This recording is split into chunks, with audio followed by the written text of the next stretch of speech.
Avec l'audio précédent, nous avons eu une idée de quels étaient les ressorts de la visualisation, pourquoi, comment ça fonctionnait. Dans cet audio, nous allons plus aborder des aspects pragmatiques pour savoir utiliser de façon optimale cet outil de la visualisation dans sa préparation mentale. Dans la guidance d'une visualisation, il y aura des temps de silence plus longs afin de vous donner le temps d'élaborer vos propres images mentales. Si au cours d'une visualisation, des sensations inconfortables apparaissent et persistent, je vous invite à arrêter la séance, à respirer calmement pendant quelques instants, à utiliser votre mot ressource, un mot de calme, et à reprendre plus tard. Et si même après ce temps de pause, la sensation de malaise réapparaît, n'insistez pas, c'est peut-être qu'il y a là un travail plus profond à mener en séance individuelle avec un ou une sophrologue. Il y a des techniques pour ça qui existent comme la sophrocorrection sérielle, mais ce type de technique ne peut être mené que de façon personnalisée.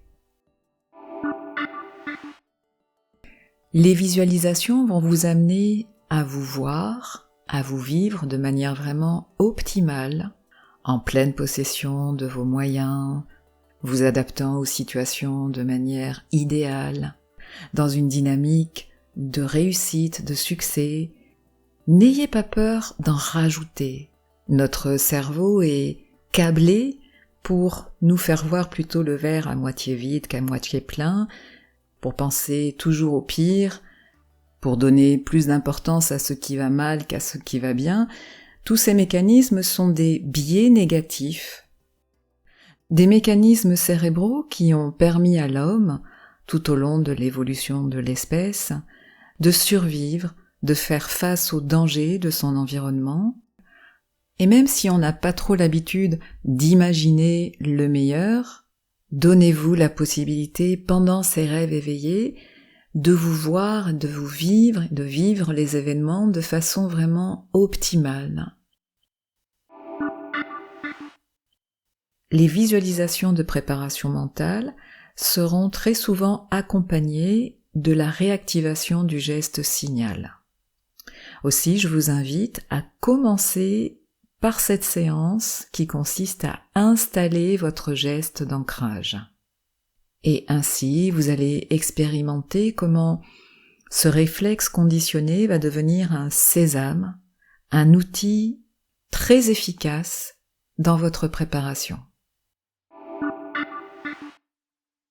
Autre indication importante, toutes les techniques de préparation mentale sont un peu plus exigeantes en termes d'entraînement et demandent, pour qu'elles soient vraiment efficientes, un peu plus de répétition, c'est-à-dire qu'idéalement, il est souhaitable d'écouter chaque audio au moins 2 fois, en le vivant vraiment pleinement, vraiment à fond, en tout cas jusqu'à ce que vous soyez en mesure de vous repasser la séquence avec votre propre guidance, quitte à ce que ça soit sur un temps plus accéléré, plus condensé, en revisualisant toutes les images clés, un petit peu comme si vous faisiez un clip de votre réussite.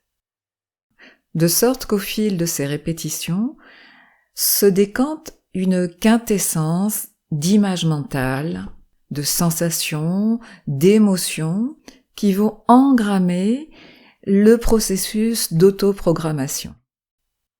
En tout cas, cette répétition est nécessaire pour se reprogrammer, c'est-à-dire pour créer un nouveau chemin neuronal, car la visualisation renforce les voies neuronales de notre cerveau, et plus nous répétons la visualisation, plus nous renforçons le circuit neuronal, et plus les actions, les gestes deviennent faciles, de même que toutes les capacités inhérentes à ces actions deviennent facilement accessibles.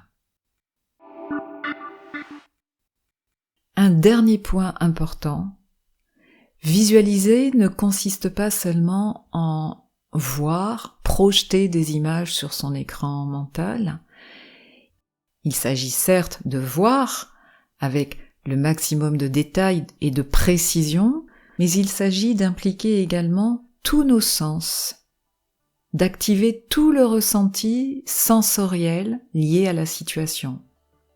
Et surtout, de ressentir émotionnellement, et là je cite Guy Corneau, de faire participer nos sentiments au processus, c'est-à-dire endosser l'état que l'on imagine, vibrer, irradier, rayonner fortement, et je le cite toujours, vibrer de succès, irradier d'amour, rayonner de santé.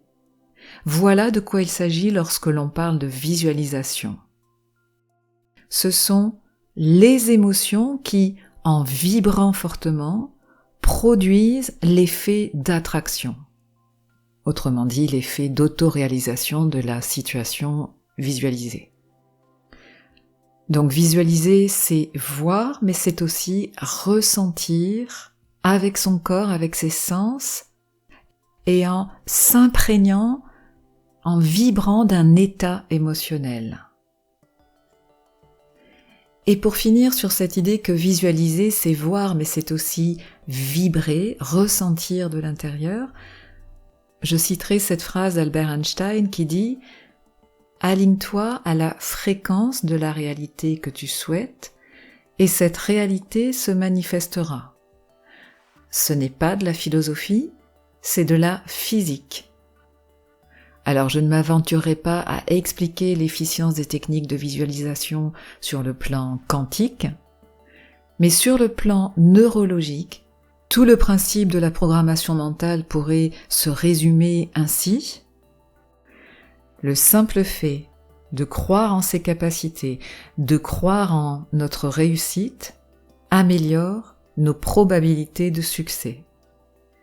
Si vous voulez réussir une épreuve, visualisez avec précision le processus qui vous mènera à la réussite.